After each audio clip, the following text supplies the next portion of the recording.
Na engenharia civil, tipo, a fundação de um prédio tá lá, né? Sólida. Aham. As vigas estão perfeitamente encaixadas no lugar, o peso é distribuído de um jeito matemático e o mestre de obras, sei lá, só precisa decidir a cor da tinta para o acabamento final. É a planta baixa dos sonhos, reconfortante, tudo no lugar certo. Exato, uma planta baixa perfeitinha.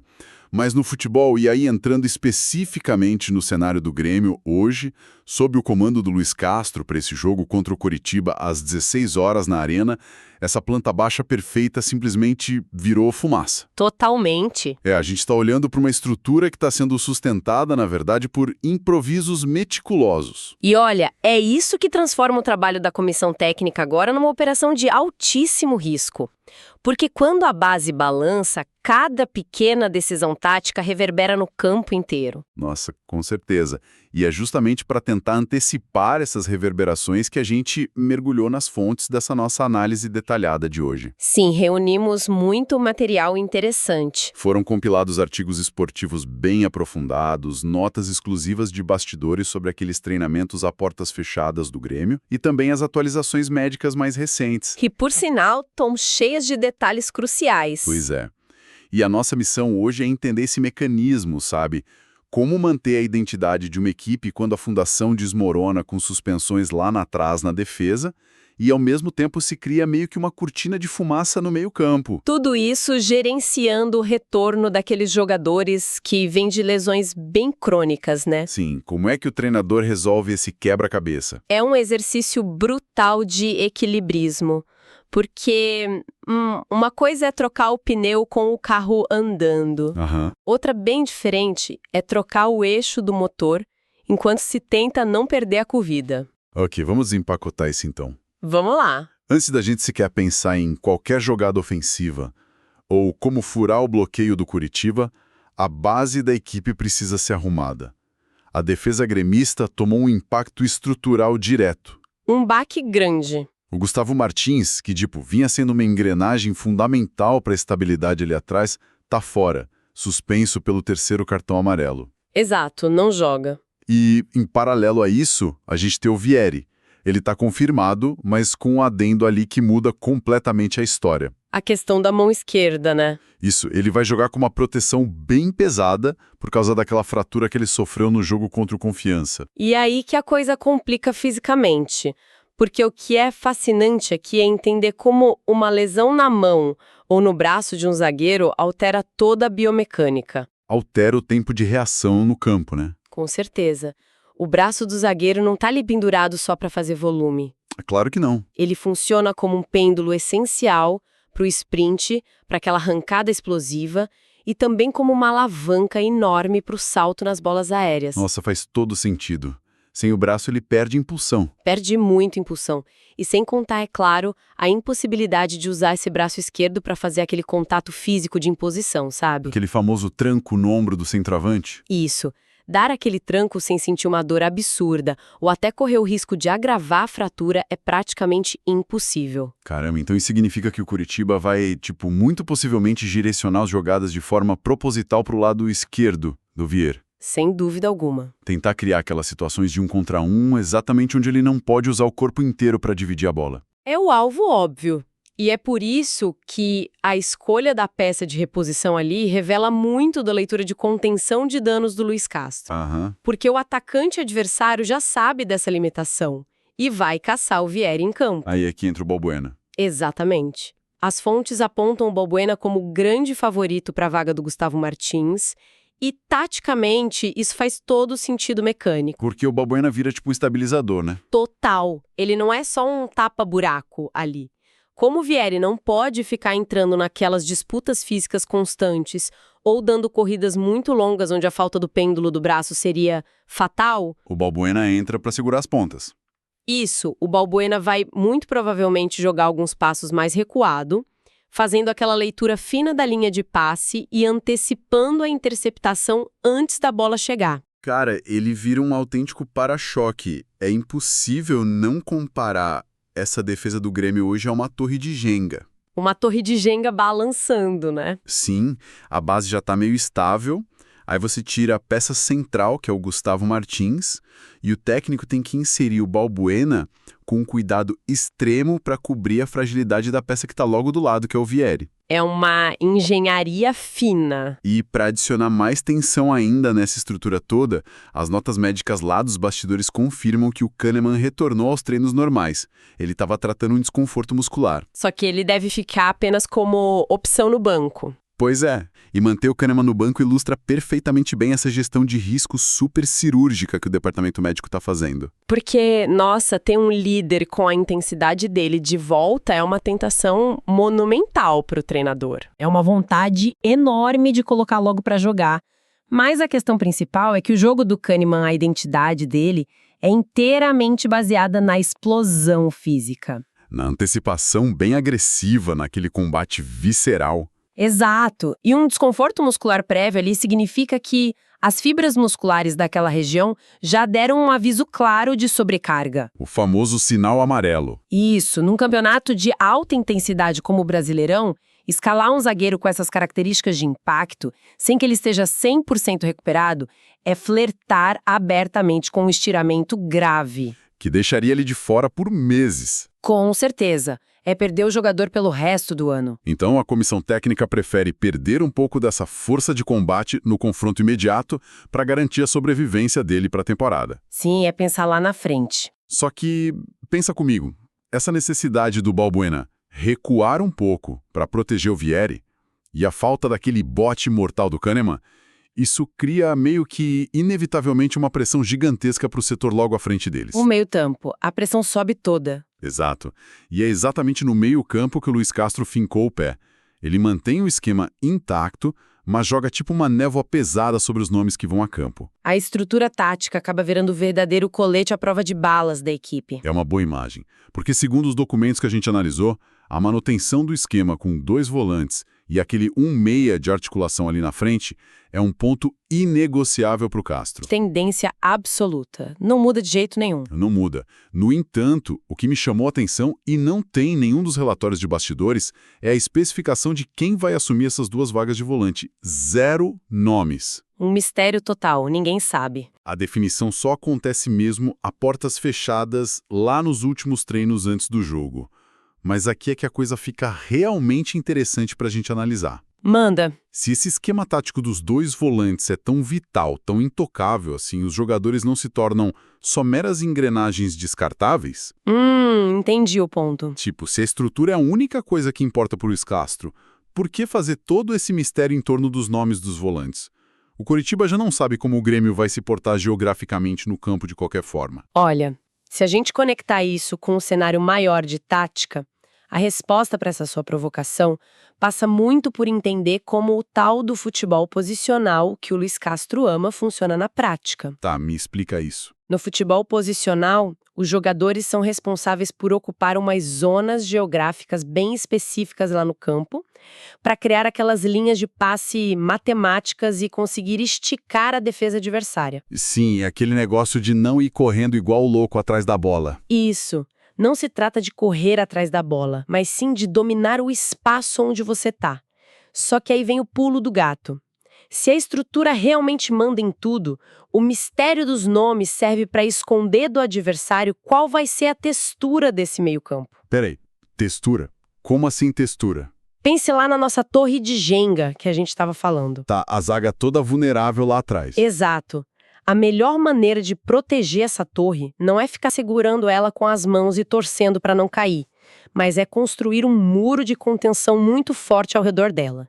E os 2 volantes são justamente esse muro. Ah, tô entendendo pra onde você tá indo. Ao esconder quem é que vai jogar ali, o técnico impede que o Coritiba saiba do que esse muro é feito. Sabe qual é a composição dele? Tipo, se vai ser um muro puramente físico, feito de tijolo pesado... Isso. Com os jogadores focados só na destruição, em morder o calcanhar do adversário o tempo todo, ou se vai ser um muro com uma qualidade maior de passe, um muro feito para roubar a bola e já iniciar uma transição rápida ali em 3 segundos. Sensacional.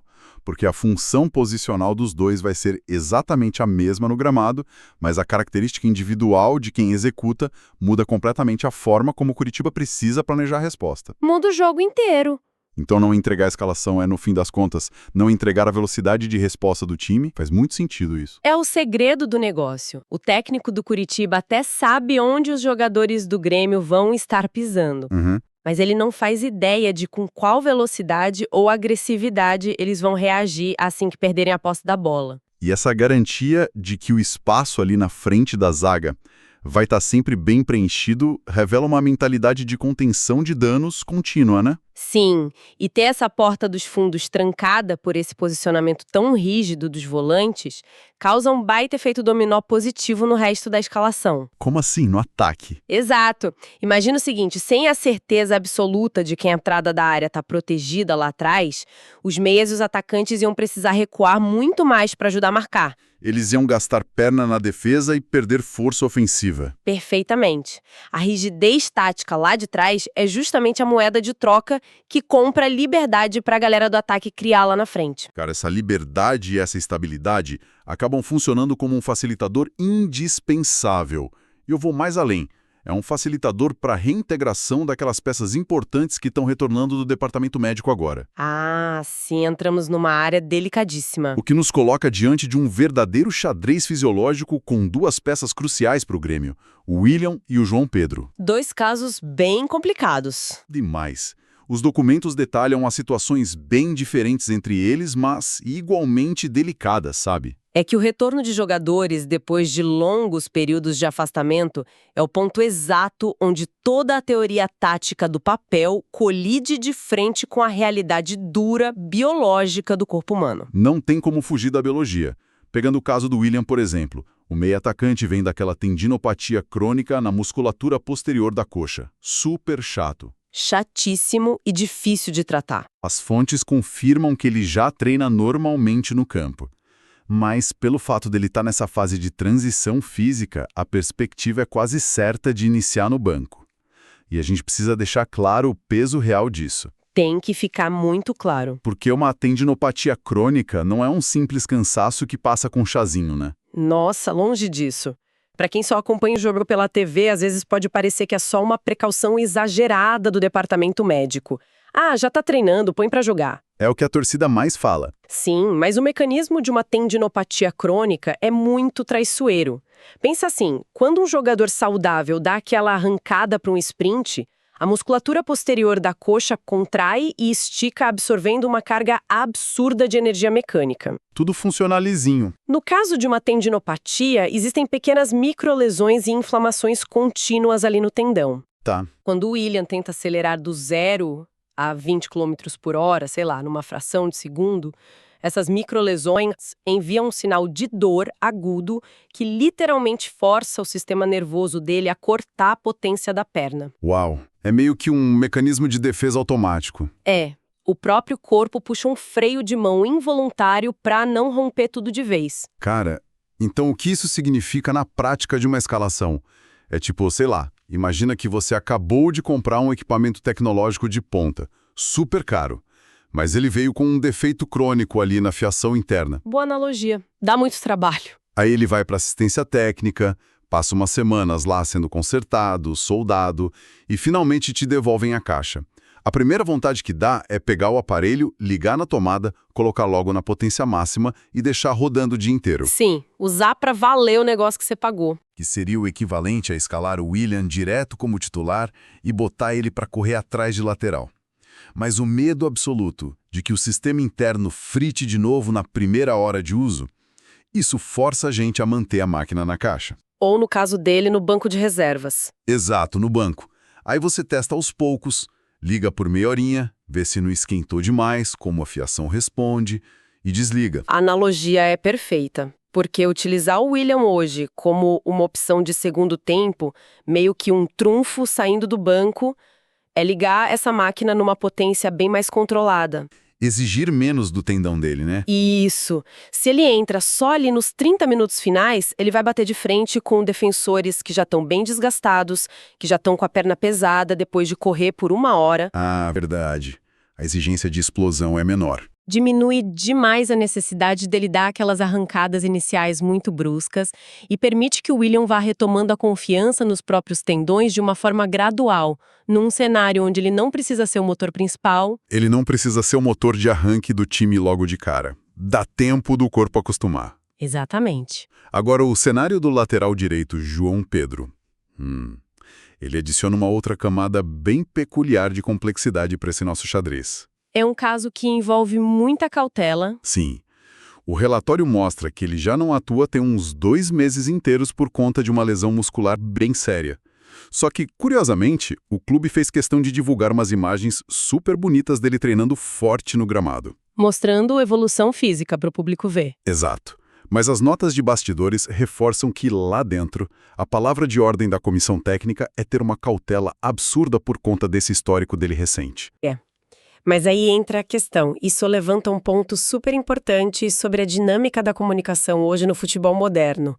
Existe um abismo, mas assim, um abismo fisiológico gigantesco entre um jogador ter a alta médica e ele ter o famigerado ritmo de jogo. Nossa, são mundos diferentes. A alta médica significa só que acabou a lesão. Praticamente isso. A alta do João Pedro significa só que aquele exame de imagem que eles fazem não mostra mais aquele rasgo na fibra muscular. O tecido finalmente cicatrizou. Beleza. No entanto, a cicatriz muscular que fica ali, ela não tem a mesma elasticidade daquele tecido original, sabe? Ela é mais dura. E o ritmo de jogo envolve a velocidade de reação do músculo sob estresse total. O tempo exato de bola, aquelas giradas rápidas. Sim, a capacidade de suportar 90 minutos de mudança super brusca de direção sem essa cicatriz ceder. O que explica totalmente o porquê de existir essa diferença absurda entre a imagem bonitinha que é divulgada e a realidade do que acontece nas portas fechadas. Exato, essa divulgação de fotos pelo departamento de comunicação do Grêmio é pura e simplesmente gestão de ambiente. É marketing. Funciona tipo uma injeção de ânimo na galera. Muito. A torcida vê aquilo e pensa, ufa, o buraco na nossa lateral tá quase resolvido. E até pro próprio atleta faz bem, né? Ele passou lá 60 dias isolado, deitado numa maca de fisioterapia, fazendo exercício chato. Agora ele sente o calor do retorno ao ser celebrado publicamente. Ganha um gás mental, com certeza. Mas quando fecha a porta do CT? Aí a comissão técnica simplesmente ignora o marketing. Porque o pior pesadelo possível para um lateral, que é uma posição que depende absurdamente de explosão lateral, é ter uma recidiva. Abrir a lesão de novo. Rasgar um músculo no mesmo lugar logo no primeiro jogo de volta. Ia ser catastrófico. É por isso que a cautela fala muito mais alto do que a vontade cega de jogar ele lá no campo contra o Coritiba agora. Entendi perfeitamente. A Floresta vista de cima aqui revela um cenário realmente fascinante. A preparação para esse jogo das 16 horas não tem absolutamente nada a ver com decidir a cor da tinta daquela planta baixa perfeita e reconfortante que a gente mencionou lá no início. Longe disso. É sobrevivência pura. O Luiz Castro está operando no modo de sobrevivência altamente sofisticado.